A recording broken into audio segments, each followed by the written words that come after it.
All right, welcome to another episode of the Ridiculously Lame Wrestling Show. I am Robert Lentini. Let's go over the January 20th episode of Raw from the American Airlines Center in Dallas, Texas. We're just a little under 2 weeks away from the Royal Rumble, and this was an exciting episode of Raw tonight. Some really interesting storyline developments. One I didn't like kicked off the show, though. Nia Jax ambushed Rhea Ripley. She beat her down backstage. We'll get more on that later in the show. But Jey Uso then cut an opening promo. His entrance was about 8 minutes long. It was hilarious. Michael Cole was up there yeeting Wade Barrett, who was replacing Pat McAfee this week as he's calling the national championship or working the national championship, where Notre Dame just got smoked by Ohio State. So Pat McAfee was not there. Wade Barrett's filling in. No sign of Corey Graves. No idea where he is after he had that meltdown on social media. But anyways, Jey Uso cut a promo tonight, said he was going to win the World Heavyweight Championship at Saturday night's main event. He's facing Gunther for the title this Saturday. Gunther immediately interrupted, said he used to respect Jey Uso. He was looking forward to facing him, but not now. Not after what he saw he's doing tonight. He's acting like an absolute goof with the entrances.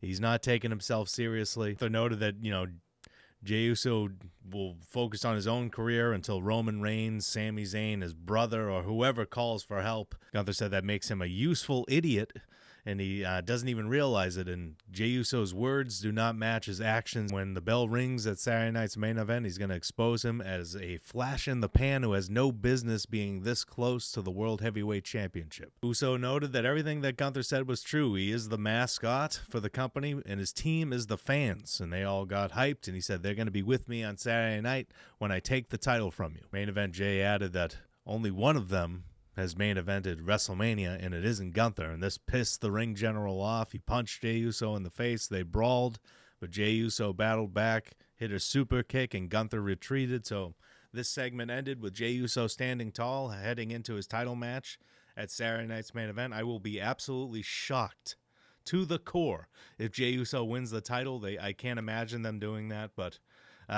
it's going to be a fun title match. The crowd is into Jey Uso as a single star, so they got to keep him as a single star and do whatever with Jimmy Uso for now. I'm sure the Usos will reunite down the line, but they got to keep Jey Uso as a single star. He's incredibly over. You just can't deny it at this point. The New Day had a backstage conversation with JBL. JBL is everywhere in wrestling right now. He was at TNA Genesis 2025 over the weekend, attacking Frankie Kazarian during the title match between Joe Hendry and Nick Nemeth. Now he's on commentary tonight on Raw for Rey Mysterio versus Kofi Kingston. But before the match, the New Day, Xavier Woods and Kofi Kingston approached JBL backstage. They noted that he hates Rey Mysterio, so he must agree with how ridiculous it is that he kicked him out of the locker room, and he must agree that they were right to leave Big E behind. And JBL is like, yeah, I do agree with you. Everybody loves Big E. He's so charismatic, energetic. Now that you kicked him out, everyone will finally pay attention to you guys. And Xavier Woods like, wow, thanks for the backhanded compliment. Kofi Kingston says, nice hat, because, of course, JBL is wearing a cowboy hat. And then he joins commentary for the match. They have a giant announce desk, but for some reason, JBL has to sit on just a chair next to the table. So he's just sitting there with his legs dangling. He looks like a goober. I don't understand why they can't. It's huge. I don't understand why Barrett and Cole can't shuffle over a little bit so he can sit with the announce table in front of him. It just looks stupid. I don't know why they did that. But this match between Rey Mysterio and Kofi Kingston, I don't think they could have had a worse match if they tried. These are two world-class talents, two of the best wrestlers in the world. Just an off night. I don't know what the hell happened when one move here, I'll show it right now, the Kofi Kingston went for a power bomb against the announce table or onto the announce table, but Rey Mysterio essentially just gave himself a power bomb. He just flipped out of the move and fell to the floor. And then on the finishing sequence, they messed up the roll-up, but Rey Mysterio got the win after a 619, and a splash and then a roll-up. It was just a sloppy match all throughout. They just couldn't get on the same page. I couldn't believe it. It's Kofi Kingston and Rey Mysterio. I feel like they had, if they had this match 10 more times, all 10 of them would be better than this one by far. This was, I think, the worst match they could have had. It just didn't work tonight for some reason. Hopefully they'll have this match again in a couple of weeks or something, just to hit the Control-Alt-Delete on this match. It just didn't work. After the match, though, New Day attacked. LWO made the save. So we're continuing the New Day versus Rey Mysterio rivalry, I hope. Still enjoying the New Day's heel turn. They're getting booed out of the building whenever they try to cut a promo. And also, I should note, the New Day tried to give JBL money during their backstage exchange to like hype them up on commentary. JBL took the money, but then kind of backhanded complimented them. Right before this match, Kofi Kingston ripped the money out of JBL's pocket and said, I'm not giving that to you. So, it's kind of a useless JBL appearance. I was expecting a clothesline from hell or something. He sounded great on commentary. I enjoy JBL on commentary, but it was just kind of a forgettable appearance by him tonight. Sami Zayn got a great reaction from the crowd tonight. He cut a promo announcing that he will be in the 2025 Men's Royal Rumble match. He noted that he's accomplished a lot during his career. He's not going to be defined by a World Heavyweight Championship. He said he's on the same level as CM Punk, Roman Reigns, Drew McIntyre, all these guys, but all he needs is the World Heavyweight Championship. Everybody on that list has won the title, but he hasn't. So he said he's going to win the Royal Rumble and become champion. Kevin Owens interrupted, and this got very interesting. Kevin Owens said, I believe in you. I believe that you can win the title. I believe you can win the Royal Rumble and go on to main event WrestleMania against me if I can win against Cody Rhodes in the ladder match. And he said he's going to do that. Sami Zayn was expecting Kevin Owens to attack him because he helped Roman Reigns in the OG bloodline. That's why Owens turned his back on Cody Rhodes and has been brutally attacking him ever since, and attacked him at the Bad Blood pay-per-view in the parking lot. Owens said that he's not going to attack Sami Zayn because it was different, because Sami Zayn is a good person. Sami Zayn forgave Roman Reigns for all the terrible things he did to him. He's forgiven Kevin Owens for all the terrible things he's done to him in the past, and he doesn't consider him only his best friend. He considers him a brother. He said they can accomplish their dream together. They already won the tag titles from the Usos at WrestleMania 39 in Los Angeles. Now they can face each other in a singles match in the main event of WrestleMania for the undisputed WWE Championship. Owens told Sami, this is where it got interesting, he told Sami that he will have his back no matter what, and he knows that Sami will do the same. So he just left it open there, like, what's Sami Zayn going to do to help Kevin Owens? Is Sami Zayn going to interfere in the ladder match if Kevin Owens is in trouble? Could that be set up in the Men's Royal Rumble earlier in the night, and maybe the title match is the main event, or maybe vice versa, and Kevin Owens gets involved in the ladder match, and Sami Zayn gets involved in the ladder match, and Kevin Owens returns the favor during the Men's Royal Rumble. There was a lot going on there in this promo. I don't think we're going to get Kevin Owens versus Sami Zayn for the title at WrestleMania, but I like that just put into existence, acknowledged on television. Now it's out there. It might not happen this year, but next year, why not? Or this year, I'd be up for it. Kevin Owens' character on SmackDown has been great, but I don't see them taking the title off of the American Nightmare before WrestleMania. Kathy Kelly interviewed Sheamus ahead of his Intercontinental Championship match against Bron Breakker at Saturday night's main event. So I'm looking forward to Saturday night's main event this weekend. Some good matches. Sheamus has never won the IC title throughout his illustrious career, and he said that during this promo. He's been chasing it for 5 years now, just can't capture it. Bron Breakker then interrupted and said he's going to beat the shit out of Sheamus at Saturday night's main event, and suggested that he retire like an old man before the match, and shoved him. And then Sheamus shoved him back, and Bron Breakker laughed in his face and walked away. So intense backstage promo. And then we get to my least favorite part of the night by far. It wasn't anything wrong with this match, but it's just what happened and what they're doing, the direction. Just wasn't into it. I'm just Bayley versus Nia Jax. This is Bayley's return to Raw. It was announced before the show by Adam Pearce, the Raw general manager, that Bayley has used this transfer window to move from SmackDown to Raw. On SmackDown, Bayley lost to Tiffany Stratton. It was her first WWE Women's Championship title defense. Bayley came up short. Roxanne Perez was in the crowd for that match. She's in the crowd for this match as well tonight. But Nia Jax was cashed in on by Tiffany Stratton earlier this month on SmackDown. I feel like she just hasn't really cared. She lost the number one contenders match, but now she's on Raw and going after Rhea Ripley. But this match was back and forth. Roxanne Perez and Bayley had a confrontation outside the ring. Bayley smacked Roxanne in the face, and then Roxanne got carried out of the arena by security like a toddler. That was a funny moment. Bayley hit a sunset flip powerbomb on the ring apron and in the ring, but couldn't put Jax away. And in the end, Jax hit the Annihilator for the pinfall victory. So Bayley makes her return to Raw and loses right away. So that's not good.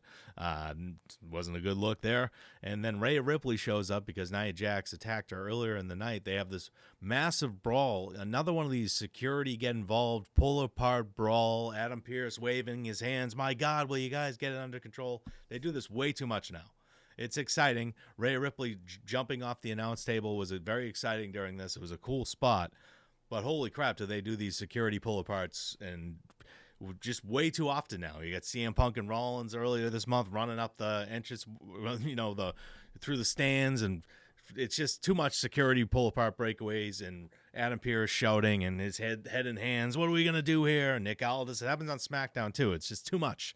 It's just way too much. And it's Rhea Ripley versus Nia Jax again. We saw it at Elimination Chamber 2024. That wasn't that long ago. So they'll be facing each other at Saturday night's main event for the Women's World Championship. So Nia Jax gets cashed in on and just walks to Raw and gets a Women's World Championship title match. I don't like that at all. I just think that's stupid booking. Why isn't she focused on Tiffany Stratton? We're just moving on. That's lame. That was just very lame. Then a couple weird conversations backstage. Chad Gable approaches the Judgment Day and Dominic Mysterio because he's obsessed with this luchador thing. He needs a solution to beat luchadors, and the Creed brothers cut a goofy promo too here during this. Dominic Mysterio gave Chad Gable a note and said, go contact this guy, and he accepted and said, all right, I'll go do that. Dominic Mysterio says it's not a bad thing to have Chad Gable owing us one. Finn Balor apparently is not going to be on Raw next week, so Dominic Mysterio offered to replace him in their World Tag Team title match against the War Raiders. And Liv Morgan was like, hey, hopefully you have better ideas for this title match than you did for my title match against Rhea Ripley. And Dom was like, I thought you weren't mad. She's like, I'm not. And he's like, I'm going to make it up to you. And she's like, I know you will. So she's got him by the balls here. We'll see what happens. But Dominic Mysterio is just a bumbling idiot, and it's humorous because he just has no idea what's going on around him. He thinks Finn Balor is going to be okay with him replacing him in this match, even though they've had tension. Clearly something's happening next week, and I'm excited for that. There's going to be a boiling point here with the Judgment Day, a breaking point. Maybe Dominic Mysterio goes to SmackDown. We saw him talking to Nick Aldis and starts a new journey. I'm ready to see something like that for him, especially. I think he's just wildly talented. That's just my opinion, but yeah, I'm interested in. I don't think Dominic and JD McNooge, as Chad Gable called him, that old nickname from Otis, JD McNooge, JD McDonough. I don't think Dominic Mysterio and JD McDonough are defeating the War Raiders next week, but thank God they're finally defending the titles. It'll be the first title defense since they won them, and the Judgment Day only defended the titles like twice, and they had the titles for 6 months. It's just a wasted title on Raw. These World Tag Team titles. They got 2 titles, the WWE Tag and the World Tag. Just combine them. It's too much. Penta made his another match tonight versus Pete Dunne, the bruiserweight. Pete Dunne hasn't been seen since losing to R-Truth in December. But he's a great wrestler. Just that he's not. They don't have big plans for him on the main roster, it seems. But Penta obviously won this match. It was a great back-and-forth match. The Penta driver is devastating. But the biggest takeaway for me for this match was Penta's entrance. Last week it was a big firewall behind Penta with 4 things shooting out fire. Now it's just a little firewall with a giant spinning flame. So they're having fun with Penta's character, his entrance, his presentation. It's great. The entrance music is great. I love everything about his entrance. I think it's gonna work for him in WWE, and he's gonna be a much bigger star than he ever was in AEW. And I'm interested to see how it's gonna work with Rey Fenix, if he's actually gonna become over as a single star. Is this like a Jey Uso, Jimmy Uso situation for the Lucha Bros? Is Rey Fenix just gonna be, kind of just in the shadows of the popularity of their brother tag team here? We'll see. But this is a good match. CM Punk. There is nobody on the planet in the professional wrestling business like CM Punk. Love him or hate him, you're going to get a reaction. he happens to be my favorite of all time. And this promo tonight was insane. It was just, he was interviewed by Jackie Redmond in the crowd. It wasn't expecting anything during this promo. He's just taking shots at everyone. He just took shots at Sami Zayn, said he's not on his level because earlier in the night, Sami Zayn said he's on Punk's level, just needs a title reign. So he made sure to get back at him. And he also said, you know, when the pressure is on, the high stakes, that's when he comes alive. It's a, you know, packed field in the Royal Rumble, but he's going to win. He even said, I might even have to call in a favor. So he's still holding that favor from Paul Heyman out there. Like, there's so much going on. Then, like, is Sami Zayn going to help Kevin Owens? What's the favor? What's he going to ask Paul Heyman to do? Is Paul Heyman going to screw over Roman Reigns in the Royal Rumble? We have no idea. But then the line of the night, out of nowhere, put Hulk Hogan in the Royal Rumble. I'll throw his dusty ass over the top rope and end Hulkamania for good. Like, holy shit, that line came out of nowhere. It was great. Hogan, you know, booed a couple weeks ago on the Netflix debut for Raw. Deservedly so, in my opinion. But this promo was awesome. Absolutely great. There's nobody like CM Punk. There just isn't. Damage Control's Dakota Kai and Io Sky versus Pure Fusion Collective's Shayna Baszler and Zoe Stark. Damage Control got the win here. Not too much to say about this match, but shout out to Zoe Stark for her springboard dropkick during the match. It was epic. That was the my takeaway from this match. I don't know what the future holds for Pure Fusion Collective. It's kind of a dead group. The name is horrific. They never win matches. It's kind of a dead group here. But Zoe Stark is very talented, so hopefully they have something for her. She's would be a great women's Intercontinental Champion down the line. And holy shit, I almost forgot. This is another thing that I hated about tonight's show. Before it went on the air, they're advertising on social media, Women's Intercontinental Champion Lyra Valkyria is on the show tonight, a championship celebration. Maybe going to start a storyline for her. Not on the show. So she wins the title last week, not on the show next week. Don't like that. Don't like how that shows how little they care about that title. That's bullshit. You're on Netflix. You're not on USA Network. Figure out a way to get her on the show, Triple H. That's bullshit. And then finally, Drew McIntyre versus Seth Rollins main event. Rollins was dominating this match the whole time. However, McIntyre eventually battled back. Rollins hit a superplex and then went for his patented Falcon Arrow, as Michael Cole called it. But McIntyre blocked it. However, Rollins eventually did hit the Falcon Arrow for a 2 count. McIntyre went for a power bomb. Rollins countered into a Hurricane Rana. It was just back and forth the entire night.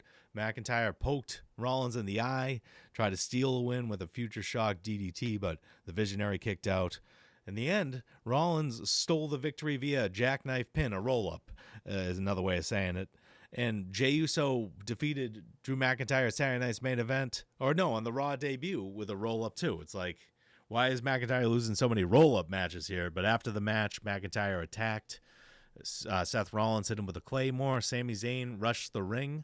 He went to hit Drew McIntyre with a haluva kick, but wound up drilling Seth Rollins in the face. As Raw goes off the air, Seth Rollins is pissed at Sami Zayn as he's apologizing. Also, earlier in the night, during this conversation between Seth Rollins and Sami Zayn, Karrion Kross spotted in the background looking on. He was involved with that Sami Zayn last week with the Sami Zayn and the Miz confrontation. I don't know, people saying he's targeting Seth Rollins. I think he's going after Sami Zayn. So we'll see where that goes. If that can be interesting, I don't know. But this overall, there's some damn good wrestling on tonight's episode of Raw. The Penta and Pete Dunne match was great. McIntyre and Rollins was, 25 minutes. It was a very good match. Just didn't like the Nia Jax angle and didn't care for JBL's random appearance. I don't know why he didn't hit a clothesline from hell.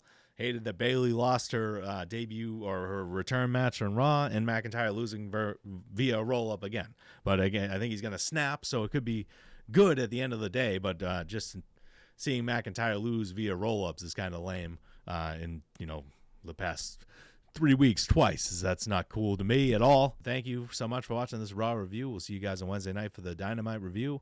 And if you have not subscribed, please do so. And thanks for watching. Have a good one.